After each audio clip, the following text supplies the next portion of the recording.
I am Dr. Jahangir Ali, presently Honorary Secretary, J&K State Center Institution of Engineers, and having an honor to represent this particular event, holding the dice for the today's seminar. And I extend a heartfelt welcome to each of you. Today's seminar is dedicated to national energy conservation. If we look over the last few centuries, there's been a huge transition in the way that the human beings have evolved and lifestyles have changed.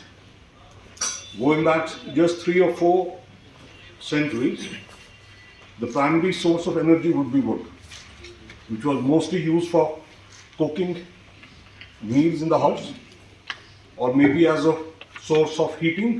आपको पता है आज इंतजामिया की तरफ से ये national energy conservation day के तहत ये जो इवेंट किया जा रहा है, इसमें एक कन्वर्जेंस में इवेंट किया जा रहा है, जिसमें हमारे चीफ टाउन प्लानिंग ऑर्गेनाइजेशन है या फिर पीडीटी डिपार्टमेंट है या जकीडा है या स्किल डेवलपमेंट डिपार्टमेंट है, मुख्तलिफ महकमों के सारे ऑफिसर्स यहाँ पे ब्रेनस्टॉर्मिंग कर रहे हैं। आपको पता है कि energy saved is energy conserve and energy created. तो हमारी जितनी भी हमारी प्रैक्टिसेस हैं जो कि एनर्जी वेस्टिंग होती हैं, चाहे हम उसको रेजिडेंशियल में बात करें तो जिस तरह की हमारी बिल्डिंग कंस्ट्रक्शन है, ग्रीन बिल्डिंग्स की हम बात करते हैं, इस तरह से उनको जो हमारा जो किचन में हम एनर्जी का इस्तेमाल करते हैं उसमें हम क्या तब्दीलियाँ कर सकते हैं, रेफ्रिजरेशन में क्या इम्प्रूवमेंट हो सकता है, इंडस्ट्री में कुछ ऐसे मेथड्स हैं जिससे एनर्जी कंजर्व की जा सकती है, अर्बन मोबिलिटी के अंदर अच्छे ऐसे फ्यूल्स हैं जो कि एनर्जी एफिशिएंट फ्यूल्स हैं, उस सब के ऊपर आज ब्रेनस्टॉर्मिंग होगी। और ये गवर्नमेंट का लगातार एफर्ट है, खासतौर पे जो डिपार्टमेंट में हेड करता हूँ साइंस एंड टेक्नोलॉजी डिपार्टमेंट, उसमें जकीडा हमारा जो ऑर्गेनाइजेशन है वो रिन्यूएबल एनर्जी पे कॉन्सेंट्रेट करता है। तो उसमें सबसे बड़ी मुहिम आपको पता है आजकल रूफटॉप सोलर टेक्नोलॉजी की चलाई जा रही है, जिसके तहत 65% सब्सिडी जम्मू कश्मीर सरकार दे रहा है, जिससे 40% मरकज़ से आती है और 25% जो है वो हम अपनी स्टेट की तरफ से दे रहे हैं। तो आसामी को सिर्फ 35% पे शेयर अपना स्पेंड करना पड़ता है।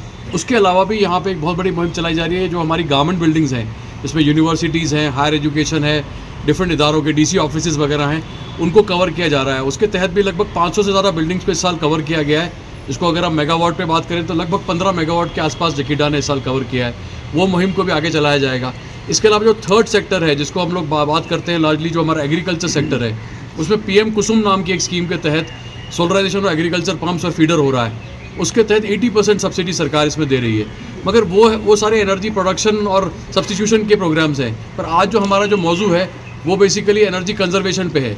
इसमें अगर हम बात करें जो हमारी एलईडी टेक्नोलॉजी है, हम सीएफएल से एलईडी टेक्नोलॉजी के ऊपर जाएं जो कि बहुत एनर्जी कम यूज़ करता है।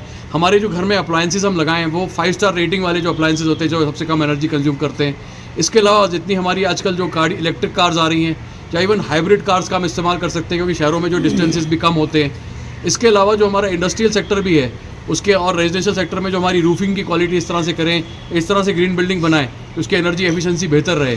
और जैसे सबसे इंपॉर्टेंट जो मैं आपकी तरफ से हमारे जो क्लाइंट्स हैं एनर्जी के, उससे बात करूंगा कि जो हमारा पीक लोड होता है वो सुबह 8 बजे से लेकर 11 बजे के बीच में होता है, और शाम को जो पीक लोड होता है वो 6 बजे से 9 के बीच में होता है। तो अगर आप उस दौरान आयरनिंग ना करें, उस दौरान अगर आप दूसरे सन्ड्री वर्क्स को डेफर करें, तो उससे क्या होगा, मैक्सिमम जो सबसे महंगी बिजली हम खरीदते हैं उस दौरान खरीदते हैं। तो वो एक बहुत बड़ा एक सिटीज़न अपना रोल प्ले कर सकता है उसमें। जब आप घर पे नहीं है तो अपने अप्लायंसेस स्विच ऑफ कर दें, आपके बहुत सारे इलेक्ट्रॉनिक अप्लायंसेस इसी तरह ऑन रहते हैं, और इस तरह के मुख्तलिफ किस्म के जो इम्प्रूवमेंट्स हैं वो आप कर सकते हैं। But as a responsible citizen जो पीक लोड फैक्टर है, जो मॉर्निंग और आफ्टरनून वाला, अगर आप एक रिस्पॉन्सिबल सिटीज़न का रोल प्ले करें, फिर उसमें चाहे कोई हाउस वाइफ ही क्यों ना हो, वो भी बहुत अच्छा योगदान दे सकती है। सर, जो आपने कहा सोलर, तो उसको आप कैसे दूर करेंगे? उस स्कीम का जो बेसिक पर्पज़ है, आप गवर्नमेंट जो है वो बैटरी ऑपरेटेड सिस्टम्स को प्रमोट नहीं कर रही है, ग्रिड कनेक्टेड सिस्टम को प्रमोट कर रही है। जैसे इस वक्त अभी जम्मू सिटी के अंदर हम लोग 200 मेगावाट रूफटॉप पे लगा रहे हैं, तो वो 200 मेगावाट का इफेक्टिव कंट्रीब्यूशन सिस्टम को ज्वाइन कर जाएगा। तो अगर आपको फॉर इंस्टेंस अगर आप इंडस्ट्रियल प्लेयर हैं और आपने रूफटॉप लगाया और वो बिजली में डेफिसिट आ रहा है, तो ऐसे कुछ कार्ड्स आते हैं जिसमें आप सोलर पीवी कार्ड आता है, जिसमें आप अपने जनरेटर सेट को भी चला सकते हैं, और जनरेटर सेट से 30% आपका जो तेल है वो कम इस्तेमाल होगा। सोलर रूफटॉप उसको सप्लीमेंट करेगा, तो जब आपकी बिजली गई भी हुई है तब भी आप उसको इस्तेमाल कर सकते हैं। तो अब वो कंस्ट्रेंट नहीं है कि सिर्फ जब बिजली अगर होगी तभी वो सोलर प्लांट का आपको फ़ायदा होगा। सेकेंडली जो ब्रॉडर इशू ये है कि जो आपका बिजली का बिल है वो उसको ख़त्म करने का अटेम्प्ट किया जा रहा है, ताकि आपकी माली हालत सुधरे और जो पैसा आपका बिजली के बिल में डाइवर्ट होता है उसको आप किसी और प्रोडक्टिव काम में लगाएं। तो मैं सभी से ये गुजारिश करूँगा कि आप इस सोलर स्कीम का फ़ायदा उठाएं। आज सब्सिडी 65% है रूफटॉप में, 80% है पंप्स में, हो सकता है नेक्स्ट ईयर कम हो जाए। तो जितने भी हमारे सिटीजन उनको इसका फ़ायदा उठाना